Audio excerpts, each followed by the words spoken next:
You know, I'm just trying to just teach. And it's like I can't have anything because this cat is determined to destroy my decorations. No, go. So I got these vines hanging for decoration. I put some up here. And gone. It's not real. Gone. Stop it. Yeah, I'm talking to you. Go. You know, sometimes it's just it never ceases to amaze me when I'm teaching in my 8th grade middle school class, right? I've already completed 2 hours, 2 solid hours. I had 2 hours of appointments in Cambly. Okay. Then this was my first class I just got done doing. 8th grade. Now, just like in Cambly, I want you guys to be clear. I create slides for my classes. And so just like in Cambly, they have visuals. I show them what we're doing. I explain it. I ask them to reiterate. You restate. Okay, so what are we doing? Do we have any questions? I put a poll out there. Give me a green check if you're there and you're ready to go. Like if I give them a link to go to, okay, go to the link. Give me a green check. Then I get the green check in the poll. Then come work time. What am I supposed to do? Where am I supposed to go? And these are the native English children. I'm talking to you. I've given visual examples. I've asked you guys, and maybe only like out of a class of 12, maybe only 2 or 3 actually followed my directions when I said, okay, retell me what we are doing next. Someone tell me. These are 8th graders now. So we have the cameras are off. They don't want to turn their cameras on. I just want you guys to know what to expect. Teaching online. Teaching American children online.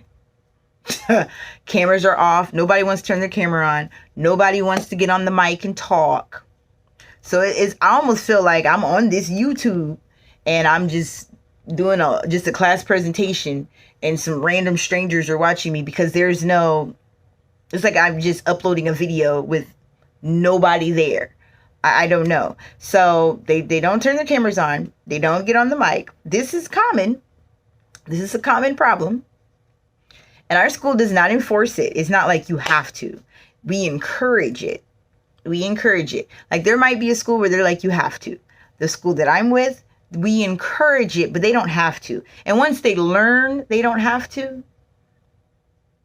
then they see their friends aren't doing it, they're not going to do it. So, but you do. I love it. Every class, I might have I don't have more than 15 students per class, which is a big improvement because I work at a alternative school. It's a virtual alternative school. The last year, I would have close to 30 kids in the class. Did they all show up? No, but they were enrolled. I had 131 8th graders last year. This year, they've hired more teachers. And since we're an alternative school, they finally got the money and the approval to hire more teachers so our class sizes can be smaller. So I don't have more than 15 kids in one class. Do they all show up? Some classes, just about, yeah. But my early morning class, like this 8:30 a.m. class that I just did, no. You would get, I just had 7 kids, 7 students. So half the class showed up. So I'm about to send emails. They're going to be confused. I don't know what I'm supposed to do. One thing that we do have are the recordings. We record every class. Watch the recording. Most of the time they're not going to. They're not. They're just going to say, I don't know how to do this. And they're not going to do it. Mind you, it's an alternative school. And they're here for alternative reasons. It could be acting up in school. got kicked out or on the verge of getting kicked out and we're their last stop, the last option. It could be they have an untraditional home life. Like, you know how I told you guys about our untraditional schedule. Some of these people, their family, their jobs, they travel. They're on the road all day. So they have to be able to have class at a hotel, have class on, like, they have their hotspots or whatever they have, and they're on their tablets in the car. They have to be able to have that flexibility. So some families need that, which is why this is alternative education. Some families, there's, health issues. We have teens with babies. So yeah, I have some 8th graders that are mommies. There could be some that are daddies. I don't know. The daddies don't really say, hey, I have a kid. But the moms tend to tell us, hey, I have a baby. So we have some parents that are in the 8th grade. When I say, just be mindful when I say parents, I'm talking like young 8th graders that are parents. So then we have some that are ill. They could be, in and out the hospital. They might be taking class from a hospital, in and out psychiatric treatment, and all the absences and all that. Traditional brick and mortar school would not. It just doesn't fit for them. They wouldn't thrive in that environment. Whereas we have more flexibility and we're able to reach them, and they're able to watch recordings and make up the work. So say all day they're doing treatment, they can watch the recordings in the evening time and do their work. So if they have to rest all day, they can do class in the evening time. So I just want you guys to understand what the alternative school is like where I work. Now, is there an alternative school at every state? I don't know. I really don't know if every state has a K12, like a alternative school option. I don't know. But K12 isn't just alternative school. Excuse me.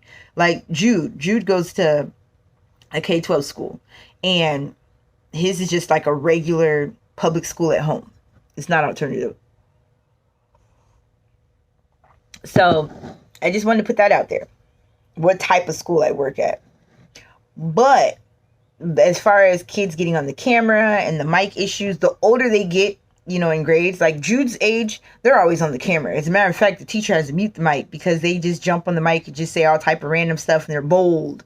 Yeah, teacher, I want to show you my Hot Wheels. Oh, teacher, I gotta go use the bathroom. Teacher, I'm hungry. Like Jude is in the 1st grade. So the teacher has to like really monitor the microphone control. But 8th grade, oh no, they're not getting on the mic. I'm not getting on the mic. They're not turning on their camera. Why do I have to turn my camera on? Is it required? That's the first thing they ask. Do I have to? Is it required? If I turn my camera on, can the other students see me? I don't want them to see me. So they don't want to be seen. They want to remain anonymous. They're like, nope, no one can see me. So then it's hard to know if they really are paying attention if you don't have them typing responses in the chat. So I give them those opportunities. Type in the chat. Answer the poll. We do different activities where I can see them actively working. We have like applications that the school has paid for where we can actually see them. I see that you've been on this one question for the past 12 minutes. What's going on? You can see their activity live, like live time. And so those are some of the main ways that we kind of keep track of, are they really in class and being involved, or do they turn on their computer and walk away? And half the time, a lot of them do just turn the computer on just to show the attendance and walk away and leave the computer. So I make it my business to personally reach out to every student throughout the class, every student. I do like whole student questioning. Then I do, like, I don't call a student out in the middle of class, be like, what do you think about that, Travis? I don't do that. I mean, there might be, if I'm asking for a response from everyone, and I'll say, I'm waiting. I need 100% participation. If I don't have your participation, I don't see anything in the poll from you, then I'm going to have to go down the list and call everybody's names that I'm missing some input from. Then I'm quiet. Then I'm going to start. Travis, do you see the poll? Are you able to see it? My question was, that's how you got to do it. So today, a fun activity. I say fun, okay? For these kids, nothing that is school related is probably fun for the majority of them. Waking up to have to log in probably was not fun for them. But we read this story, and then we've been talking about imagery. And so there's so much imagery in this story, and they introduced these different characters, and they gave so many descriptors to where the way they discussed the characters, the way they described them, we were able to like really draw a picture. Like, what do you imagine? What imagery comes to you from how they described how they walk, what their voice sounds like, what they look like, their presence. I gave them class time yesterday to read the story. I even timed it. I read the story, not using my voice. These stories that are built into the system, and you don't have to create your own curriculum. It's already in there. You're just teaching the concepts and you're enriching it with additional activities. So you add activities to it and you create classroom slides to upload into your classroom to present to the students. That's what you do. But you're not making your own curriculum, to answer that question. So the stories that are built into the system that we're reading, the computer reads it. There's the option to click and the computer will read it. So using the computer's reading space, it took 9 minutes. Reading pace, it took 9 minutes. I timed it. I turned on the timer on my phone, and I was gracious to slowly change the pages. I just did everything slow.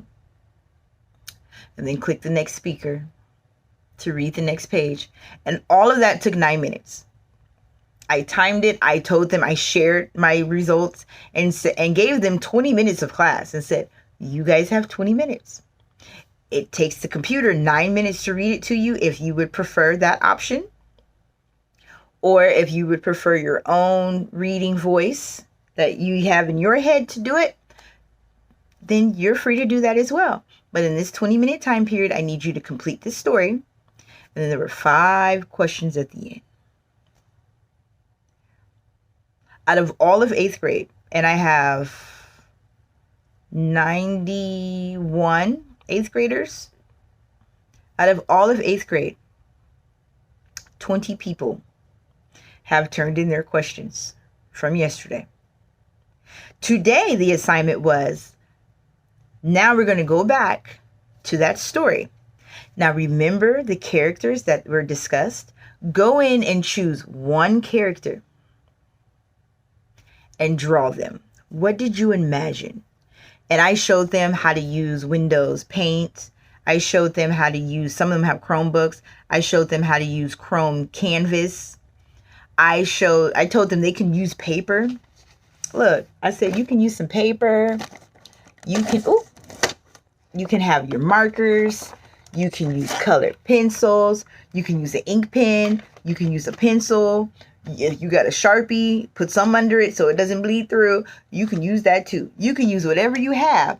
Take a picture of it and upload it to complete this assignment. Everybody has access to the story because you enrolled in online school. So if you don't have your own computer to use, then the school can and will give you a computer. You enrolled in online schooling, right? Everyone has a computer, either your own or a school issued computer. We're on the computer having class. So you either do it on paper, take a picture, or you can do a digital drawing. But there are no excuses to not do it at all, right? Miss Wakefall, what are we supposed to do? Is there a list? No, there's no list. Did you read the story? No. You were here yesterday during class time. So I'm not giving you more class time for reading. So now it's up to you. It's your responsibility to get this story read. And you're going to have to finish yesterday's assignment with the 5 questions at the end and today's drawing assignment using imagery. So I need that. That's due today. Today is Wednesday. It's due Friday. Both of those assignments are due Friday. So if it's not done by Friday, you get a 0. Will I take makeup work? Yes. But you're going to get a 0 until I get the assignment in. You're not excused from it. Now you have homework when you could have done it as classwork.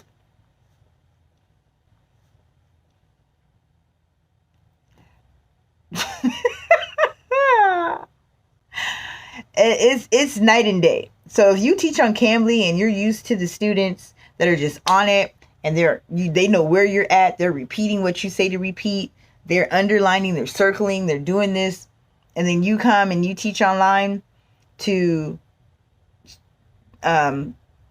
like a school like where I work. So you have to be very patient. You have to be, there are students with educational plans like IEPs, 504s. You have to be a certified teacher to teach for K12. So if you're a certified teacher, you already know what I'm talking about when I say IEP. Individual educational plan, IEP. 504s. Where those are like when they have a list of accommodations that need to be met for them to be successful in the classroom. So I make sure I meet all of that. I give them time. If that's, if I have a student in the classroom that has this accommodation, it's easier for me to just make it for everybody. So I'll just stretch out the window of time. Like, okay, you guys have this much time. It's easier for me to keep track that way than saying everyone else right now, you have more time. It's just easier to do it that way. So I keep in mind all the accommodations and operate accordingly. So those are some things to just expect. Teaching online is not going to be all right, class. And I mean, you're going to get even parents. You're going to get parents that are sitting there with their students and they're confused. They don't even know how to click and do half the stuff you're supposed to be doing. And then the student that's in class every day, they don't help the parent. So then the parent is like thinking that you're lacking in some way, shape, or form. And some of them they'll get on their student like, you need to pay attention. Some of them will make excuses. They just make excuses. On another note, look, here's Valk, my daughter's dog. And you're probably wondering, like, why does he have this on? So we got him one that it's foam, like I guess the hard foam, whatever you would call it. And it's flexible. It's kind of loose to where he can still drink water and you can still give him snacks. See, I can still give him snacks in there. But I had to put this on him when I'm working. You guys, it just breaks my heart to do it. He hates it. But he nips. He's a puppy. He's a big puppy. He's a puppy. He's 8 months old. He's about 8 months old. We got him as a rescue. And he's a sweet boy. He's so sweet. But when I'm working, he like nips on Jude. Where is he going? He's naughty, so I have to watch him. See, look, he's trying to get it off. So he nips on Jude, and Jude doesn't like it. And Jude's been around dogs, cats, we have rats. He's been around everything. He's not scared of pets, but he's getting to the point where he's going to be scared of this dog. Now, when I say nip, say Jude is running. He's one of those dogs where he's like, oh, you're running? I want to run. So he'll run and get excited and then jump. And we're like, no, don't jump on him. And then he'll like grab him by his shirt. He never breaks skin or anything, but trying to train him so when I'm working and the kids are out, I'm a firm believer that You don't just leave your kids unattended with your dog. So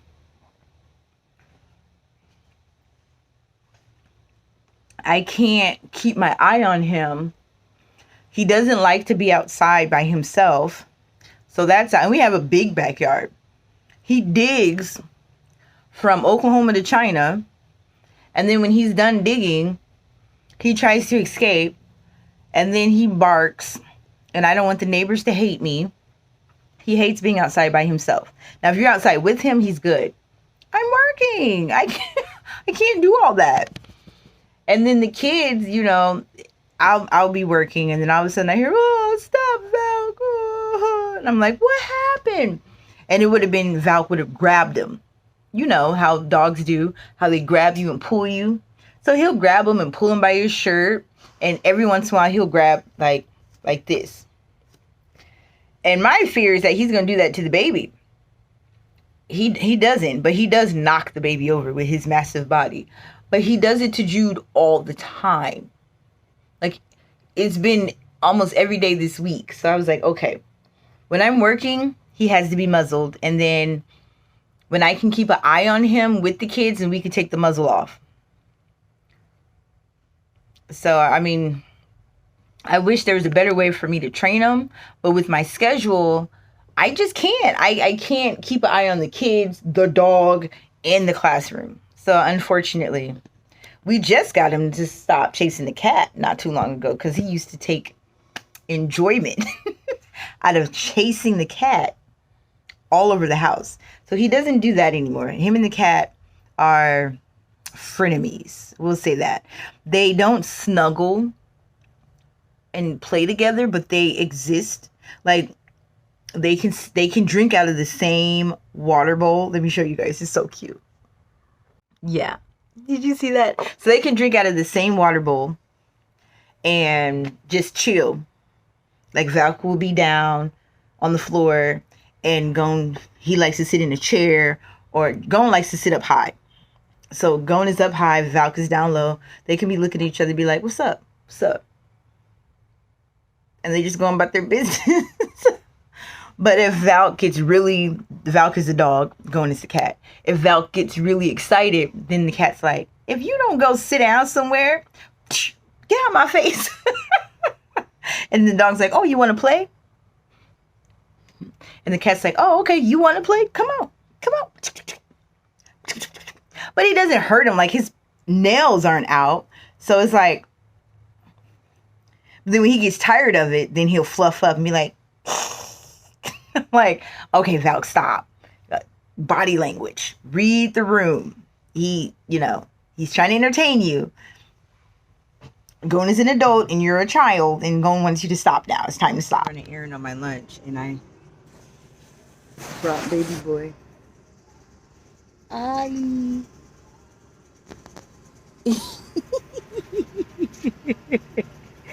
Ali Bali.